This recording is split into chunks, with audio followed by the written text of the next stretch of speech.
Boa tarde a todos. Um prazer estar aqui mais uma vez no Mesa ao Vivo.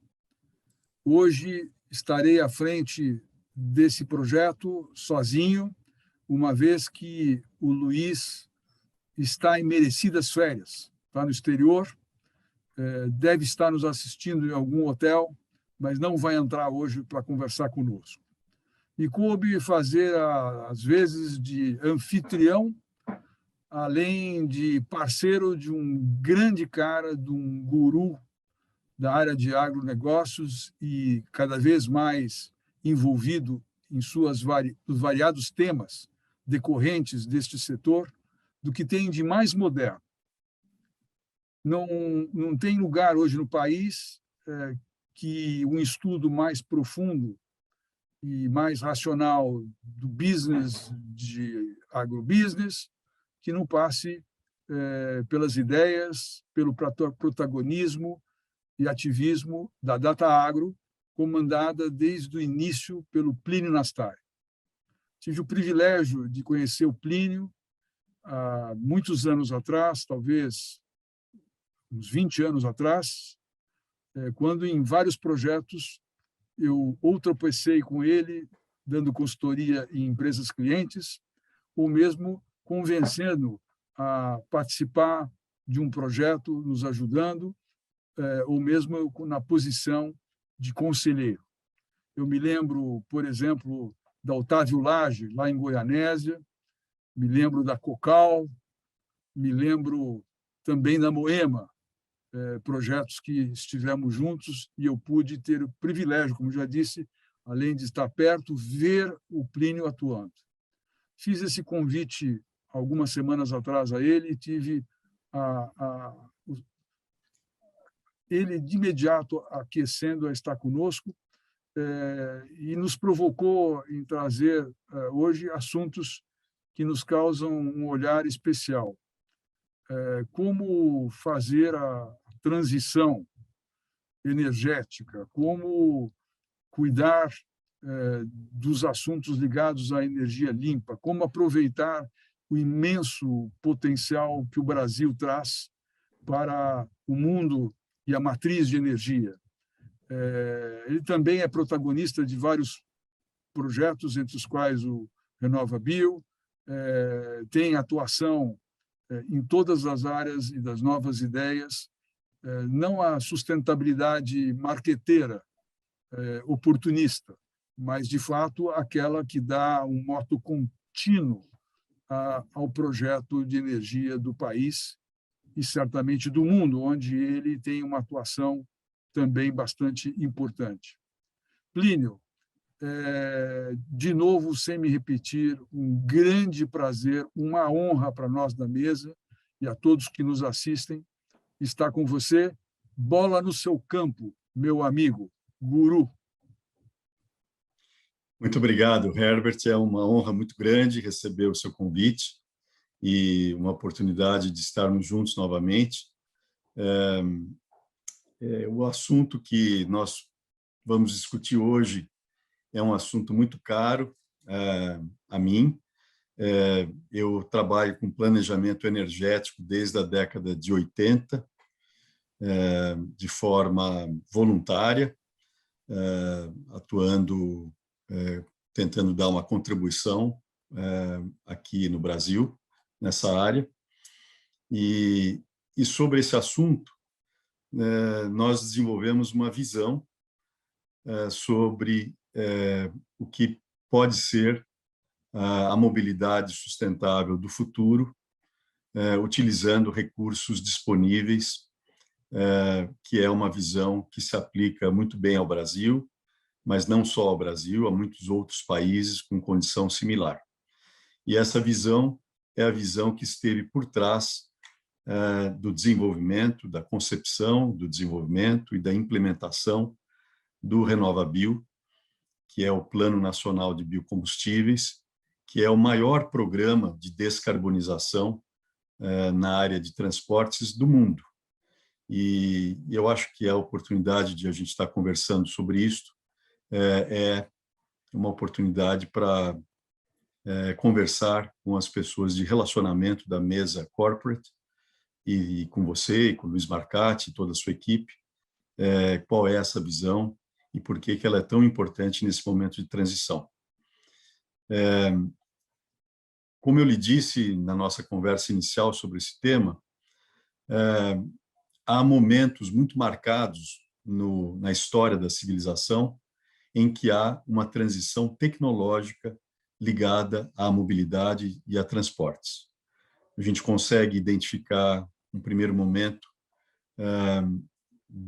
que é do nosso conhecimento e da nossa esfera de envolvimento, que é o desenvolvimento das caravelas, que mudou o comércio como ele se entendia no século XV e XVI, e depois a evolução da Revolução Industrial, o motor a vapor, e depois a transição da tração animal para a motorização no final do século XIX. Nós estamos vivendo, nesse momento, um novo momento de transição tecnológica, com a definição de caminhos, inclusive de utilização de energia, que levam a essa discussão que a gente vai ter hoje. Eu preparei um material que eu gostaria de compartilhar e eu vou fazer isso nesse momento para dar apoio à nossa conversa. Então, eu vou falar de transição energética e mobilidade sustentável.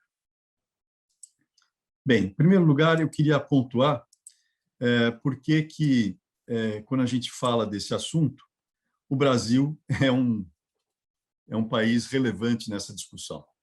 O Brasil é, na verdade, o terceiro maior consumidor mundial de combustível utilizado em transporte, ficando só atrás dos Estados Unidos e da China.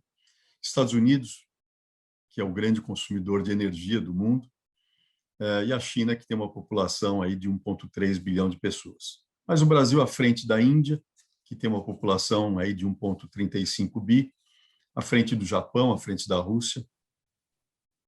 E quando a gente discute energia para transportes, o desafio é promover maior eficiência energética com menor impacto ambiental.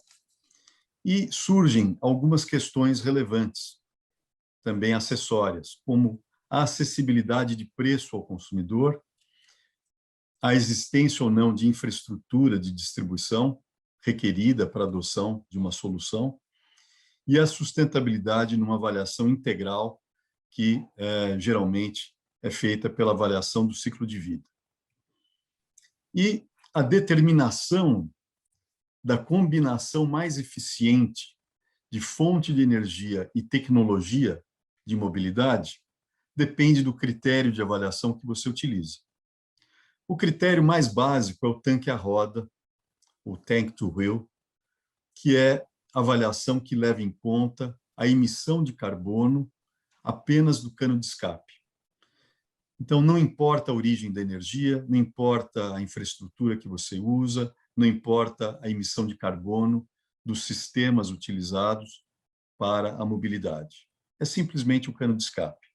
E alguns países se utilizam desse critério para, inclusive, fazer políticas públicas.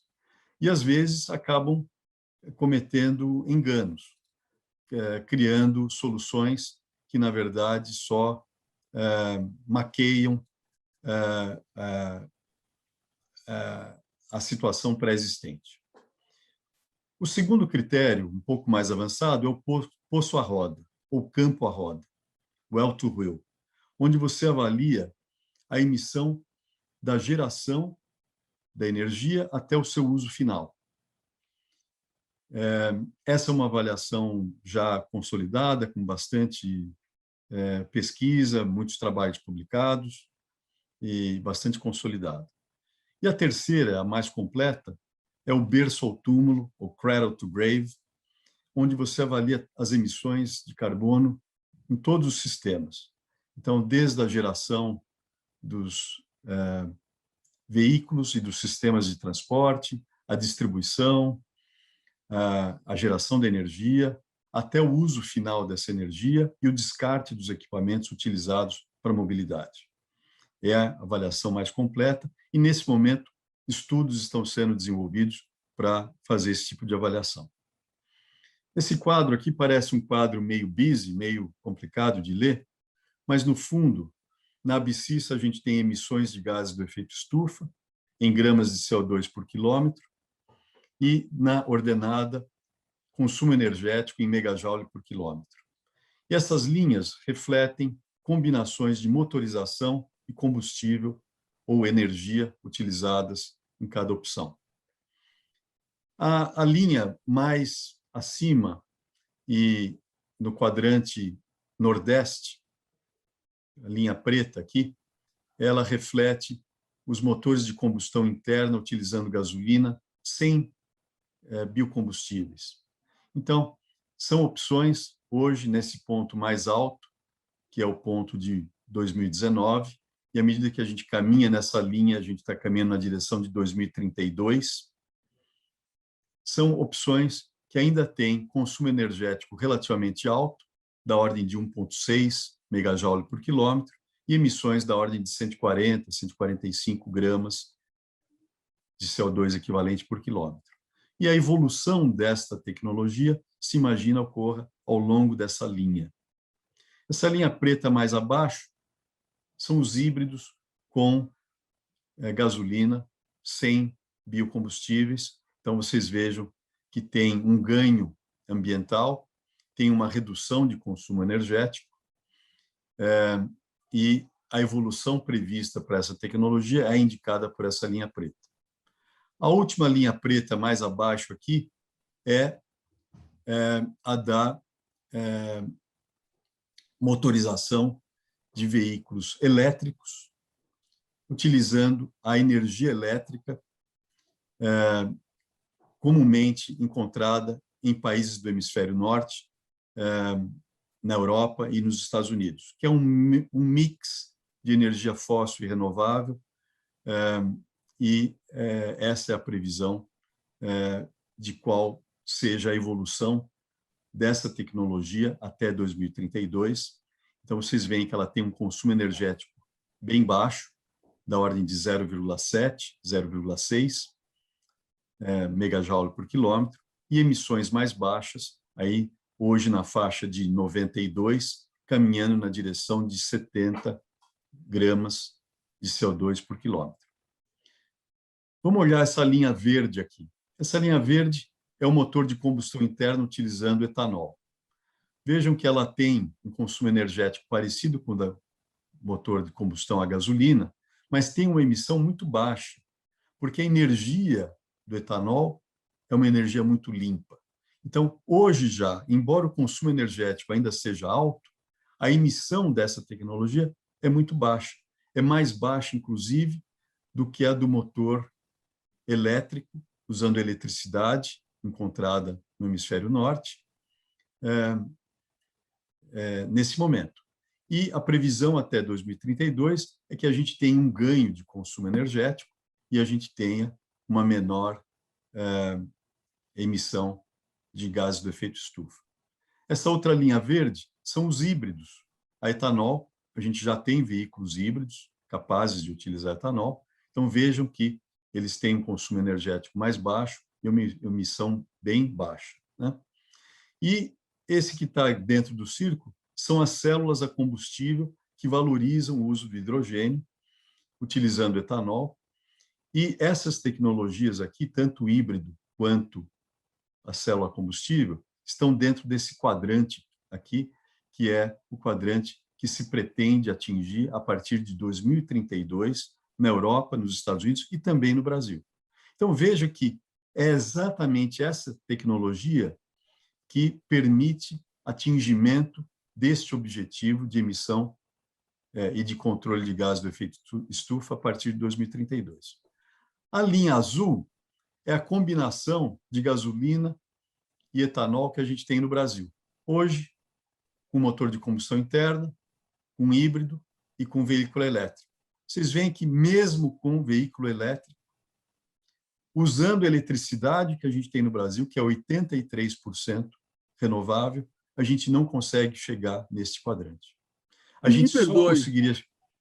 me perdoe. Sim? E baterias? E baterias? Como é que entra a bateria nessa Veículos matriz? elétricos a bateria são essas aqui que estão nesses veículos elétricos a bateria usando eletricidade. A bateria é um armazenador de eletricidade. Então, resumindo isto, quando a gente olha só as emissões de gases do efeito estufa, o que a gente tem hoje, tá? Ora, a gente já tem o híbrido a etanol, que está emitindo 29 gramas por quilômetro e está disponível aqui no Brasil. É o carro mais limpo do planeta. Em segundo lugar, a gente tem o veículo com motor de combustão interna, flex a etanol, que emite 58 gramas. O elétrico a bateria, usando eletricidade padrão Europa e Estados Unidos, está emitindo 92 gramas. O elétrico a bateria, utilizando a eletricidade limpa do Brasil, 65. Só que esta opção de mobilidade, que emite 65, que é um pouco mais do que o do motor de combustão interna usando etanol, é uma opção de mobilidade cara. Hoje, o ticket médio de um veículo elétrico a bateria aqui no Brasil é R$490 mil. Então, tem um problema de acessibilidade ou affordability para o consumidor. A combinação de etanol mais gasolina no Brasil está emitindo 87 gramas, mais baixo do que os 92 do elétrico a bateria europeu. E o híbrido a gasolina, com zero de etanol, 122, o motor de combustão interna a gasolina com 27% de etanol, 128, e o motor de combustão interna gasolina sem etanol, 145. O que se imagina vai acontecer até 2032? O híbrido a etanol vai estar emitindo 27, o motor de combustão interna flex a etanol 38, o carro elétrico a bateria europeu 74, o RenovaBio, gasolina mais etanol, 64 aqui no Brasil, e o motor, o carro elétrico a bateria aqui no Brasil, 42. E a célula combustível, que deve entrar comercialmente daqui a 3 ou 4 anos, 27. Então, a gente já tem uma motorização e uma combinação de energia e motor bastante eficiente, o que outros países não têm. Na Europa, por exemplo, hoje, eles deveriam estar cumprindo esta linha aqui. Todas as montadoras deveriam estar abaixo dessa linha preta. E olha onde é que elas estão. Na média, as montadoras na Europa e nos Estados Unidos estão nesse ponto vermelho aqui. E aqui estão indicadas as situações de todas as montadoras, as grandes montadoras. Muito acima do limite que eles deveriam estar atendendo de emissões de CO2 em gramas por quilômetro, de acordo com o peso do veículo. E quando a gente olha individualmente para cada um, na média eles estão emitindo 122 gramas, quando deveriam estar emitindo 96, segundo a regulamentação do hemisfério norte. Algumas montadoras, como a Volkswagen, estão emitindo 124, quando deveriam estar emitindo 97. A Daimler, Mercedes-Benz, 137, quando deveria estar emitindo 102, por causa do peso dos veículos. E quando a gente olha para países, a Alemanha, que na Europa representa 22,9% das vendas, ainda tem 59% dos seus veículos consumindo gasolina, 32% diesel e só 1,8% de veículos a bateria que são capazes de atingir 92 gramas por quilômetro. Na média, na Europa, só 1,6% são, aliás, só 2,2% são veículos elétricos a bateria, capazes de atingir essa meta de 92 gramas. Com um esforço de criação de infraestrutura muito grande. Nos Estados Unidos, se imagina que a infraestrutura requerida para a recarga de baterias vai exigir investimentos de 338 a 476 bilhões de dólares. No Brasil, a EPE estima investimentos de 210 a 300 bilhões de dólares. 2 reformas da Previdência. Então, os próximos passos para o Brasil e outros países em condições similares, como a Índia, que está entrando de cabeça na direção do etanol, primeiro, a otimização dos motores de combustão interna usando combustíveis de alta octanagem, high octane fuels. Depois, os híbridos e depois a eletrificação com biocombustíveis sustentáveis.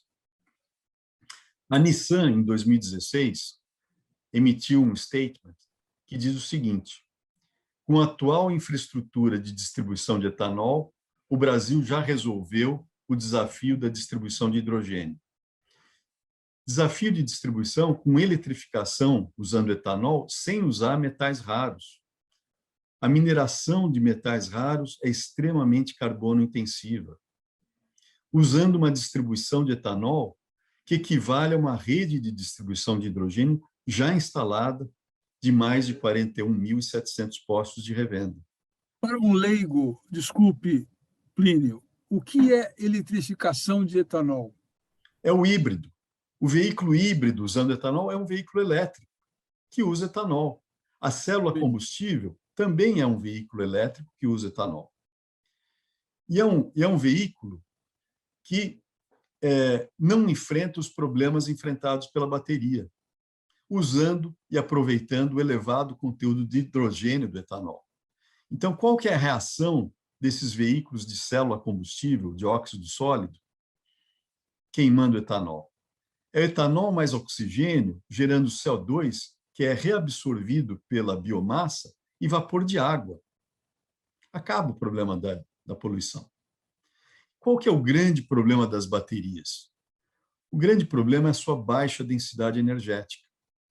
Esse quadro aqui foi produzido pelo Joint Center for Energy Storage Research, que é o instituto que estuda a bateria no mundo.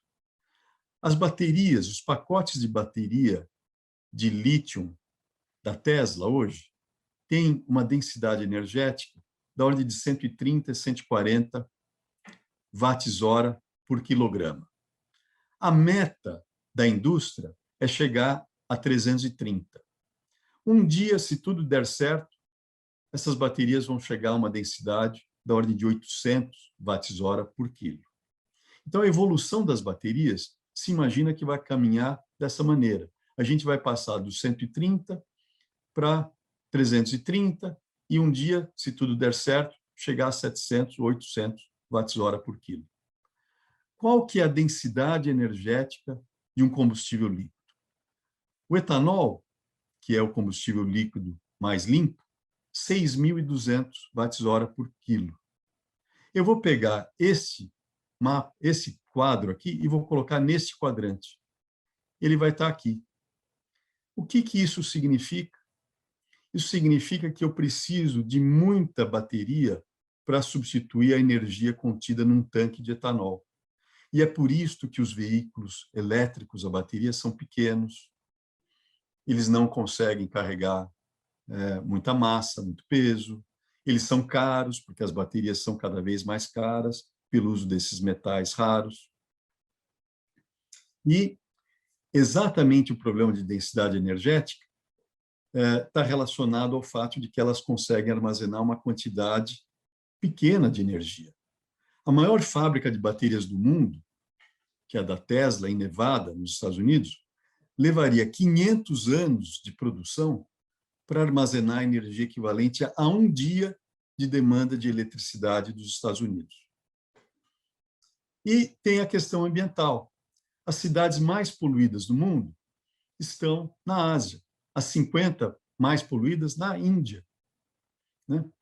Com índices de qualidade do ar medido em material particulado fino, que é aquele que entra na nossa corrente sanguínea e é como se a gente estivesse respirando câncer, com índices de material particulado da ordem de 100 a 135 microgramas de material particulado por metro cúbico de ar.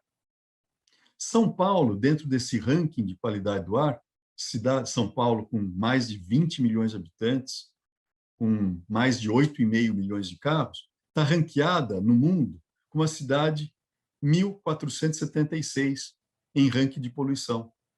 Porque o índice de poluição em São Paulo, é de 16 microgramas por metro cúbico de ar, quando a Organização Mundial da Saúde preconiza níveis abaixo de 25. Então, apesar da Incrível, frota... incrível ter a Agra, com o Taj Mahal incluído, uma cidade relativamente pequena, em 16º, com Isso. E quase... Gúrgura é Delhi. Gúrgura é São Bernardo do Campo para Delhi. Tá? Então, número 1 é Delhi. Tá? Você consegue cortar o ar de Delhi praticamente. Né? E nós estamos, na verdade, caminhando na direção do hidrogênio. Etanol e biometano, que é produzido principalmente pelas usinas de cana-de-açúcar, são combustíveis líquidos que envelopam hidrogênio de uma forma fácil de capturar, armazenar e distribuir. O etanol tem 3 átomos de hidrogênio para cada átomo de carbono. O biometano tem 4 para 1. A gasolina tem uma relação média de 1,6 para 1. Então, nas tecnologias que utilizam o hidrogênio, o etanol e o biometano têm um valor muito maior do que a gasolina, do que o diesel, né? E essa mobilidade elétrica, usando biocombustíveis, já está disponível comercialmente. Nós temos aqui no Brasil o Corolla híbrido Flex, que foi lançado em setembro de 19. Na Tailândia, a Nissan já lançou o Kicks, também, que é capaz de utilizar na versão Flex etanol. Existe um protótipo de célula combustível usando etanol que a Datagro trouxe aqui para o Brasil em outubro de 2016, há 6 anos atrás. Eu andei nesse carro, é um carro elétrico que usa etanol e faz a reforma, isso é, ele separa o hidrogênio do etanol a bordo do veículo e, num reator, faz com que esse hidrogênio reaja com oxigênio, gera eletricidade que movimenta o veículo. Aí eu perguntei para o engenheiro, mas por que vocês fizeram numa van, né, esse protótipo? Ele falou, porque a gente queria fazer um statement. O senhor não percebeu que os veículos elétricos são todos pequenos? A gente quis mostrar que essa tecnologia se adapta a veículos grandes de carga, inclusive, de forma eficiente. E quais são as vantagens dos biocombustíveis como etanol? Eles são uma solução drop-in. Então, não requer uma nova infraestrutura de distribuição. Permite implementação e resultados imediatos. É replicável. Você não tem nenhuma barreira tecnológica para a implementação. É escalável. Você pode começar pequeno e crescer ao longo do tempo. Os benefícios ambientais à saúde são eficazes e comprovados. O preço é acessível. Promove empregos e renda local. A elevada octanagem do etanol complementa muito bem a gasolina e permite você dar sustentabilidade e longevidade para o uso de fontes tradicionais de energia e permite às montadoras atenderem às metas de emissão mais restritivas. E a elevada octanagem do etanol permite que você use gasolinas base de mistura mais baratas, substituindo aromáticos cancerígenos, né? Etanol vale tolueno, que vale 30% a 40% mais do que a gasolina, e não gasolina, né? E permite que correntes mais nobres de refino de petróleo sejam utilizados para produtos de maior valor agregado, com grande economia na importação e produção doméstica de gasolina. Desde 1975, o Brasil já substituiu 3,3 bilhões de barris de gasolina. É 1/4 das nossas reservas de petróleo, incluindo o pré-sal. O valor dessa substituição, incluindo o custo da dívida externa evitada, é mais de 600 bilhões de dólares. Para um país que acredita que a sua âncora da economia são as reservas internacionais de 350. E a gente já tem uma frota capaz de utilizar essa energia moderna e sustentável, porque 86% da nossa frota já é flex e é capaz de usar etanol, que é essa frota constituída a partir de 2003. E a gente já usa misturas elevadas de etanol na gasolina desde o final da década de 70. O que o mundo está buscando, Estados Unidos, Índia, Europa, a gente já tem desde 1978 no Brasil, com mais de 20% de mistura. Hoje a gente tem 27% de mistura. E no Brasil, muito poucas pessoas sabem, a gente já está substituindo 47% da gasolina com etanol. E o mundo está correndo para substituir mais, com diferentes tecnologias, seja de motorização ou de eletrificação. Em alguns estados do Brasil, como São Paulo, 64% de substituição de gasolina por etanol. No Mato Grosso, Herbert, que você vai tanto, 70,5%. Em Goiás, 64%. Minas Gerais, 56%. É por isso que em São Paulo, na cidade desse tamanho, a poluição é tão baixa e não se compara com Beijing, Delhi, Cidade do México, né? Então, a visão estratégica para o futuro da mobilidade é de que é possível ampliar o uso de combustíveis líquidos de alta densidade energética, baixa pegada de carbono, com maior eficiência energética e menor impacto ambiental, complementando de forma virtuosa combustíveis renováveis e tradicionais, usando a infraestrutura que a gente já tem, não precisa construir uma nova, e promovendo tecnologia local de produção de combustíveis e tecnologia automotiva. E é por isso que a nossa proposta foi criar uma regulação que trouxesse previsibilidade e recompensa pelo aumento de eficiência energética ambiental. Daí que surgiu a ideia do RenovaBio. Sem criar um subsídio, sem criar um imposto de carbono, simplesmente criando uma regulação que induz a eficiência energética e reconhece a capacidade de cada combustível de promover descarbonização, com uma precificação de carbono pelo mercado, liberando as forças de mercado para desenvolver e implementar inovações, estimulando a expansão da produção e uso de biocombustíveis independente de mandatos, sem eleger ou pré-definir campeões, fazendo com que isso ocorra naturalmente pelo mercado, através de um mecanismo de certificação voluntária de critérios de eficiência energético-ambiental pela avaliação do ciclo de vida e através da emissão de créditos de carbono e a definição de metas de redução de carbono de longo prazo, com o objetivo de estimular e recompensar investimento em eficiência e competitividade. Para quê? No fundo, para reduzir custo e reduzir preço para o consumidor, através da expansão da bioenergia sustentável, criando um mecanismo de mercado de precificação de carbono, estimulando o investimento na expansão de produção eficiente em termos energéticos e ambientais.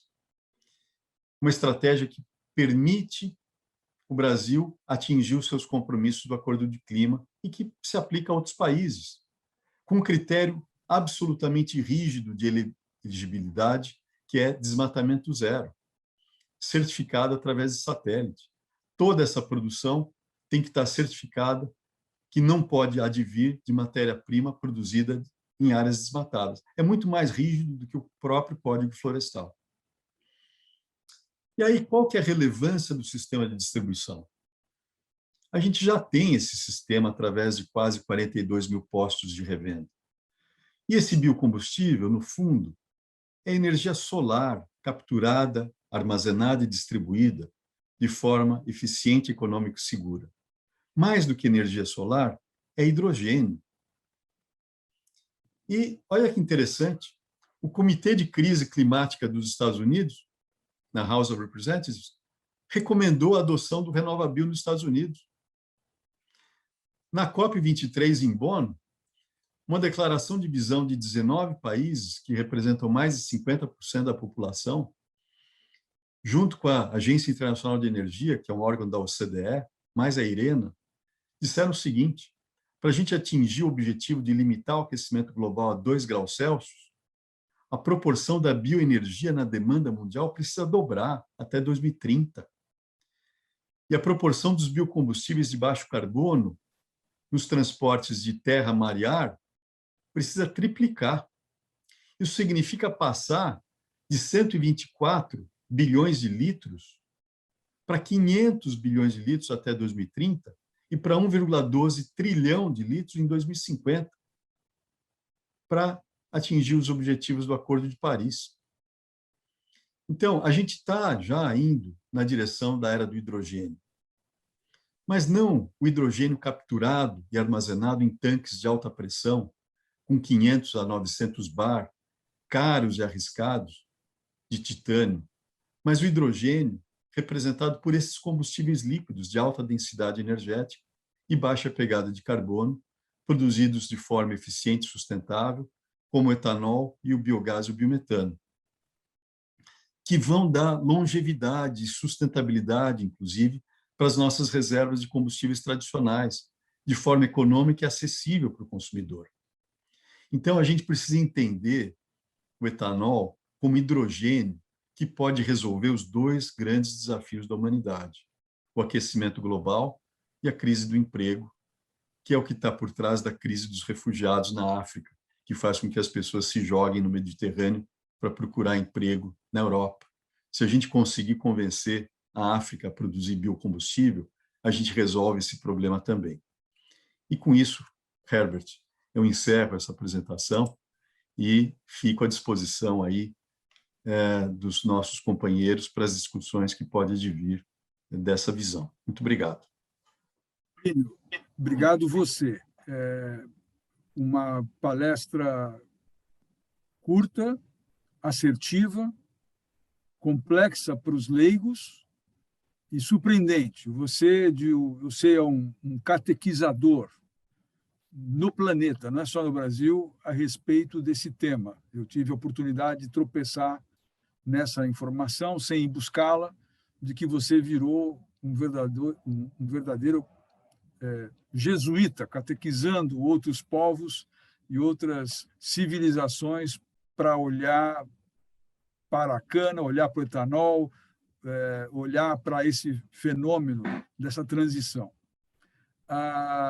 Tem várias pessoas aqui fazendo perguntas, das mais simples às mais intangíveis. Por exemplo, Sandra pergunta o que faz com azoto.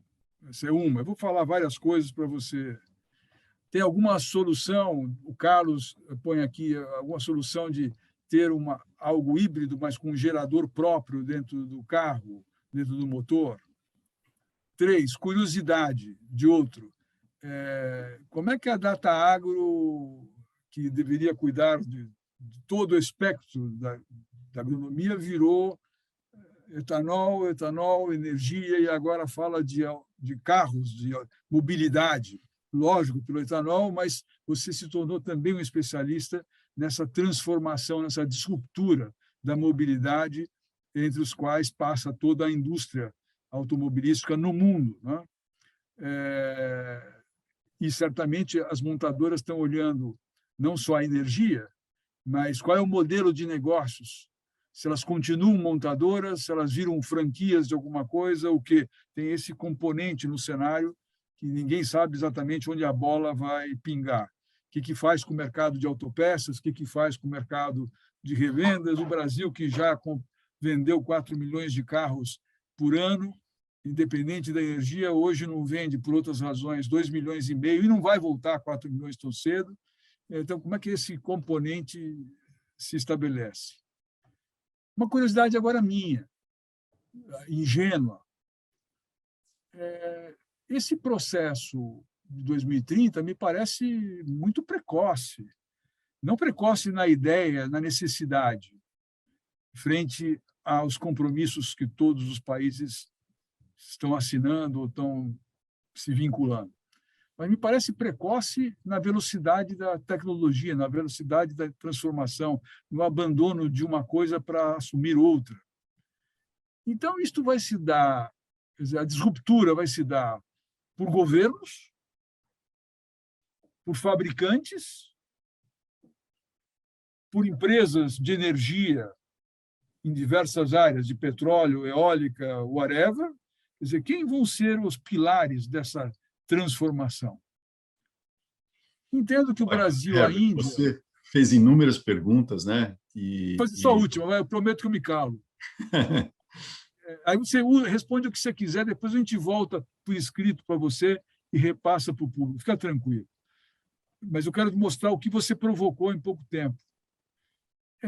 Eu entendo que o Brasil, a Índia, estão em posição privilegiada de cana e para entrar nesse processo pela sua também matriz demográfica, sua situação demográfica. Estados Unidos, por certo, já está mais adiantado, inclusive em milho, né? Nós estamos falando só de cana ou podíamos estar falando de milho ou de outras coisas?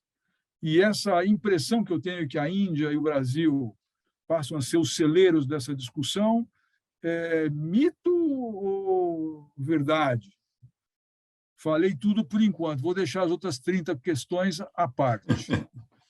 Tá bom, não temos pressa, né? Eu sei que você tem uma limitação de horário, mas, enfim, podemos endereçar. É um tema que eu gosto muito. Em primeiro lugar, a curiosidade, né? Por que a gente está tratando desse assunto? Ora, desde a década de 80, a Datagro se ocupa desse assunto. Eu, pessoalmente, fui diretor executivo da Associação Brasileira de Engenharia Automotiva, fui presidente do conselho da associação, AEA, e é um tema que a gente acompanha, porque não existe energia para transporte que não esteja relacionada à motorização. E isso faz parte do planejamento energético, do planejamento estratégico do país. Então, a gente trata desse assunto já há várias décadas, pelo menos há 40 anos. A Datagro não é só açúcar e álcool, não é só cana-de-açúcar. A Datagro ela trata de milho, soja, algodão, café, pecuária. A Datagro é uma empresa bastante ampla em termos de análise, mas eu, pessoalmente, sou especialista nisso. Eu acabei me especializando em pós-graduação nessa área. Então, dentro da Datagro, sou eu que cuido dessa área. A primeira pergunta que você colocou, o que a gente faz com as outras tecnologias? Tem várias tecnologias, e eu diria para você que o veículo elétrico a bateria vai ter o seu nicho, só que é uma coisa meio exótica, né, para um país como o Brasil, porque é uma tecnologia que ainda é cara e vai continuar cara. Então, a gente tem que avaliar as tecnologias não só pelo custo de operação, e a gente vê muita matéria sendo veiculada que compara o OPEX da operação de um veículo elétrico a bateria com o de um veículo equipado com motor de combustão interna. Mas o que importa é a combinação de CAPEX e OPEX. Ora, há muitos estudos que apontam que o veículo elétrico a bateria fica indiferente, ele começa a ficar competitivo com o motor de combustão interna depois de 200 mil quilômetros rodados. Só que depois de 200 mil quilômetros, você precisa trocar o pacote de bateria do veículo elétrico. E o pacote de bateria custa 40% do preço do veículo elétrico. Então, provavelmente, você nunca consegue chegar no nível de competitividade. E se a gente levar em conta que o custo dos metais envolvidos com a construção da bateria e na avaliação berço ao túmulo, que é aquela que importa, a emissão da geração da bateria e o descarte da bateria é enorme. São essas considerações que precisam ser levadas em conta quando se formula política pública. E o caminho de você adotar uma combinação de motorização e energia ou outra, ela está muito relacionada a essa questão de acessibilidade. Se nós formos caminhar para esse modelo de eletrificação com bateria, o Pablo Dissi, que se tornou um amigo nessa discussão, que é o presidente do conselho da Volkswagen América Latina, que tem total independência também, assim como eu, porque eu me considero independente, eu não produzo etanol, não produzo veículos, e essa visão de mobilidade que eu expus aqui é o que a gente expôs no CNPE, nos 4 anos que eu estive lá, representando a sociedade civil, e foi o período em que a gente construiu o RenovaBio. O que diz o Pablo Dissi?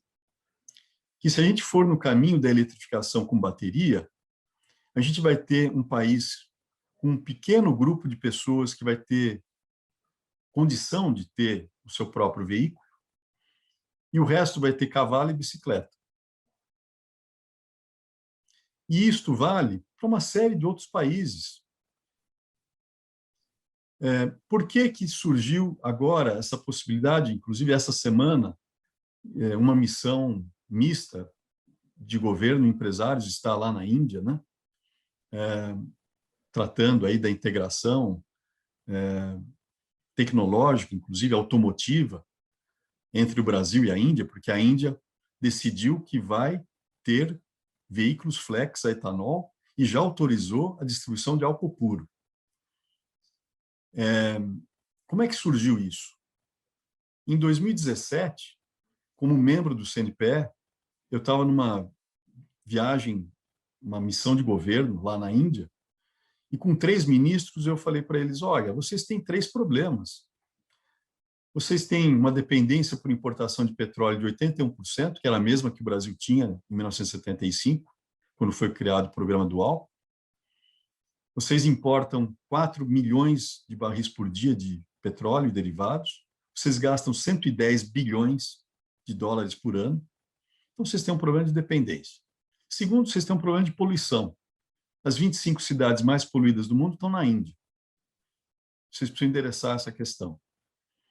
Terceiro problema, vocês incentivam produtores rurais. Esses produtores rurais geram muitos excedentes. Na área de cana-de-açúcar, vocês estão gerando excedentes aí de 6 a 8 milhões de toneladas de açúcar por ano, que vocês exportam com subsídios, despendendo 425 milhões de dólares por ano naquela época, para viabilizar essa exportação. Vocês têm uma solução. Adotem etanol como o Brasil adotou. Só que para fazer isso, vocês têm que mudar a sua legislação, porque hoje vocês proíbem, praticamente, que as usinas produzam etanol, porque vocês só autorizam as usinas a fabricar etanol de mel esgotado. Mel esgotado não tem açúcar, praticamente, então não tem matéria-prima. Autorizem os seus produtores a fazer etanol de caldo de cana e de mel rico. Bom, eles mudaram a legislação em 30 dias. Aí o Narendra Modi me manda uma carta me convidando para ir para o primeiro evento global de mobilidade no mundo, MOVE, em Delhi. Aí eu fui. Isso aconteceu 2 meses depois. Ele abre esse evento dizendo que eles iam limpar o ar das cidades indianas com motor elétrico a bateria. Eu fui o terceiro palestrante. Falei, olha, vai ser difícil, porque 75,1% da sua eletricidade é produzida queimando carvão, outros 10% queimando derivados de petróleo. Vocês vão ter que construir uma nova infraestrutura para a distribuição dessa energia. 80% da população da Índia vive meio rural. Por que vocês não usam etanol? Herbert, em 4 dias, eles aumentaram o preço do etanol, que é regulado, assim como o preço do açúcar, para ele ser 10% maior do que o preço do açúcar. Aí começou um movimento. As usinas começaram a se interessar, o ministro dos Transportes viu que era possível, autorizou, colocou como meta a antecipação da mistura de 20%, que era 2030 para 2023, autorizou a venda de automóveis flex, autorizou a venda de álcool puro nas bombas, e é isso que está acontecendo. E agora essa missão que está indo lá oferecer intercâmbio tecnológico. Então, isso se aplica a muitos países. Sabe quantos países do mundo produzem cana-de-açúcar? 122 dos 200 países do mundo. Boa parte deles em países em desenvolvimento, que importam derivados de petróleo hoje e têm dependência energética e poderiam estar diminuindo essa dependência, melhorando os seus padrões ambientais, gerando emprego, alavancando a produção de alimentos, que é o que está acontecendo nos Estados Unidos, no Brasil, na Índia. Que países estão interessados? A Indonésia, a Guatemala, o Paquistão, a Tailândia. A própria França está indo nessa direção. Lá, mais da metade da gasolina já tem 10% de etanol. Uma Nos Estados dúvida, Unidos, na semana passada, o Biden autorizou aumentar a mistura de 10% para 15%.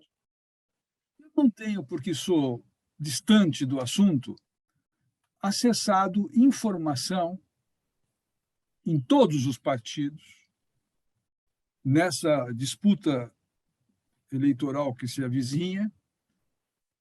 Eu não escuto, você deve escutar porque você é o guru do assunto. Mas eu queria saber, no Brasil, isto é tema da pauta temática dos partidos? Quem está botando olhos e foco neste assunto? Ou aonde você tem que gastar verbo e sola de sapato porque ninguém presta atenção no que você está falando? Olha, eu acho que, primeiro, precisa ter a compreensão de que biocombustível é renovável, que é uma solução muito eficiente do ponto de vista energético e do ponto de vista ambiental. E essa é uma missão para a população em geral, que desconhece isso, para formadores de opinião, para tomadores de decisão em diferentes níveis, a escala municipal, estadual e federal, Congresso, meio empresarial, porque, no fundo, essa discussão, Herbert, está por trás da própria sobrevivência hoje da indústria automobilística no Brasil. Porque ou essa indústria automobilística valoriza esta alternativa, ou então nós corremos o risco de passarmos a ser importadores de veículos elétricos a bateria para uma minoria dentro do nosso país. E, infelizmente, a gente não tem infraestrutura de mobilidade de massa ainda. E a gente tem um país de dimensão continental. Então, vai ser um desafio muito grande, econômico, tecnológico,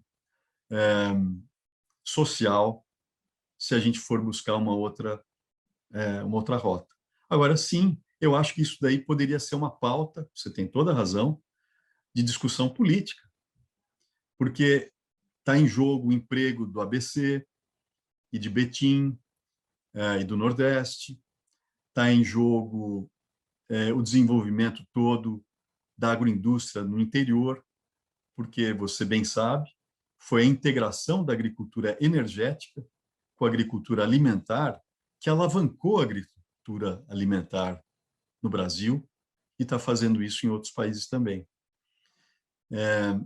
Então, não é por outro motivo que lá no norte do Mato Grosso, hoje, está crescendo a taxas de 25%, 30% ao ano a produção de etanol de milho, que é muito eficiente, porque utiliza o milho segunda safra, que é muito sustentável, está aumentando o preço ao produtor desse milho segunda safra e está estimulando que aumente a proporção da área de soja que é utilizada para a produção no mesmo ano do milho segunda safra. O etanol de milho não gera só etanol, ele gera DDG, que é a proteína e a fibra, que é vendida para confinamento, o que está intensificando a pecuária. A intensificação da pecuária libera pastagem para a produção de mais grão e diminui a pressão por expansão de pastagem, inclusive na Amazônia. Então, é muito sustentável. O Faz Brasil parte de dá um conta de plano. si mesmo na produção de etanol? Ele dá conta de si mesmo? Ou, Dá ou muito não? conta. Você sabe qual que é a previsão de produção de etanol até 2030 aqui no Brasil? Chegar a 50 bilhões de litros, dos quais 13 com etanol de milho. O RenovaBio prevê até 2030, Herbert, descarbonizar a área de transportes em 718 milhões de toneladas de CO2 equivalente. 718. Até 2030. Os veículos elétricos a bateria da Tesla, em 11 anos de operação, no mundo inteiro, conseguiram descarbonizar 3,7 milhões de toneladas. O RenovaBio, no primeiro ano, 14,5%, no segundo ano, 24,5%, esse ano, 36%. Tesla, em 11 anos, 3,7%. Eu fui, há 2 anos atrás, numa conferência em Berlim, e a autoridade lá do governo de Berlim falou: nós estamos muito felizes porque a gente vai conseguir descarbonizar a área de transportes em 9,2 milhões de toneladas de CO2 em 10 anos. Aí eu falei: ótimo, o Brasil vai descarbonizar 718. Sabe qual foi a reação? Eles não acreditam. Eles não acham possível que um país no hemisfério sul seja capaz de fazer isso. Só que a gente está fazendo isso de forma certificada, dentro de padrões internacionais e certificada por firmas inspetoras acreditadas pela ANP, firmas internacionais, como SGS, KPMG. Então, falta conhecimento, falta uma melhor compreensão e um melhor reconhecimento do que a gente já tem no Brasil. E eu agradeço o seu convite, porque é uma oportunidade para apresentar esse tema para um grupo qualificado, né? Vai certamente reverberar, vai decantar, vai reverberar, vai perguntar, vai cascatear nos influenciadores do pensamento. E esse material eu vou mandar para você, você pode distribuir sem problemas. Eu vou organizar outras perguntas que não consegui fazer, ainda que tenha endereçado algumas delas genericamente, a você, e quando você puder nos responder, eu faço chegar àqueles que perguntaram. Queria deixar agora os últimos 2 minutos para palavras finais tuas, e antes agradecer, e sem demagogia, estou com uma ideia aqui para algum nome do Brasil que faz tempo não visita o pipeline de seleção do Prêmio Nobel. E acho que vamos ter um brasileiro pela primeira vez lá. Herbert, foi um prazer estar apresentando esse material para você, para a mesa corporate, para os seus convidados. Esse é um tema que eu reputo estratégico e muito importante. Ele não envolve só a área de biocombustíveis, ele envolve a agricultura, envolve a indústria automobilística, a indústria de base, envolve, mais do que tudo, um projeto de desenvolvimento econômico e social.